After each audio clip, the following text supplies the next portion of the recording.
Alright guys, Gemini, back with another video, and in this video today, it's going to be 15 WWE DVDs that put me to sleep every time I watch them. That does not mean that these are bad DVDs, so don't take it like these DVDs suck or anything, because these are actually 15 of the best DVDs. I don't know what it is. Every time I put these 15 in late at night, I always fall asleep watching these. I don't know if you're like me and you fall asleep watching pro wrestling late at night, but I do every time with these particular 15 DVDs.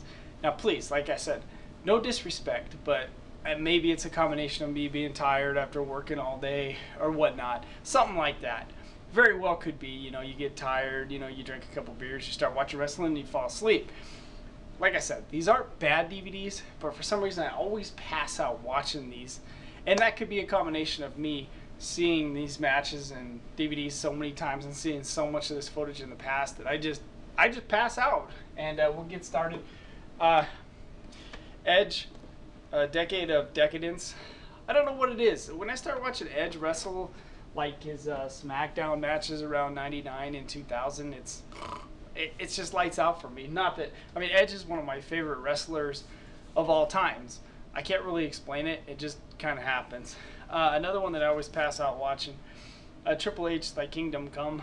And that could be my fault too, because I probably watched this like 30 times. So on the 30th time, you know, you start watching Triple H tell his story and you start just kind of just dozing off. Another one, probably one of my favorite wrestlers of all time, if he's not my favorite wrestler of all time, is Bret the Hit. Yeah, excuse me, I'm watching the Giants game here. My big monster TV. Bret the Hitman Hart. I don't know. And man, I start watching some of that stuff up in Calgary on this DVD. Some of his matches in Calgary versus Dynamite, and man, the eyelids start getting heavy. And that's no disrespect to Bret. Same thing on the Dungeon Collection. When I start watching some of his matches around '94 or '95, you know, the In Your House matches and stuff on that DVD, I just go. Goldberg, same thing on this one. As great of a DVD as it is, I started watching some old Nitros around like 98, 99, 97 with Goldberg squashing everyone, and it just gets me. Attitude Era DVD, man, I've seen the Attitude Era stuff so many times that it's just one of those things. Oops. And In Your House, same thing when I start watching In Your House matches, because I order all these pay-per-views, and this one just, maybe it's here in Todd Pettengill or something. NWO, The Revolution. I've seen the NWO footage so many times, and they've redone it so many times that when I start seeing NWO stuff, man, the eyelids start getting heavy. For some reason, I don't know what it is about Royal Rumble 2004 in Philly, but when I'm watching Shawn Michaels and Triple H go at it in their half-hour match, I don't know, I can't explain it, man. No disrespect to the man himself, you know, I love Dusty Rhodes, and I could watch his old matches anytime, you know, and watch his on-the-mat stuff, you know, but when I start watching some of the matches on the Dusty Rhodes, like the old stuff versus Terry Funk and Harley Race, I don't know, I just start getting tired, and that's no disrespect to Dusty Rhodes. Please don't take it that way. Great American Bash, United We Slam. Man, when I start watching some of those old NWA matches around like 85, 86, late at night, I have no chance.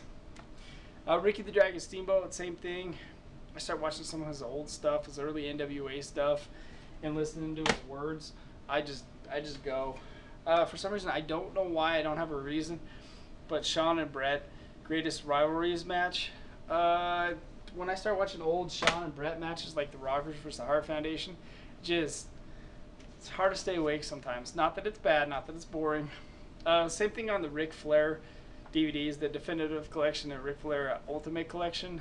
You start getting around like Mid-Atlantic stuff, like late 70s, early 80s, you know, on the mat, rest holds for like a half hour. I'm in my own version of a rest hold.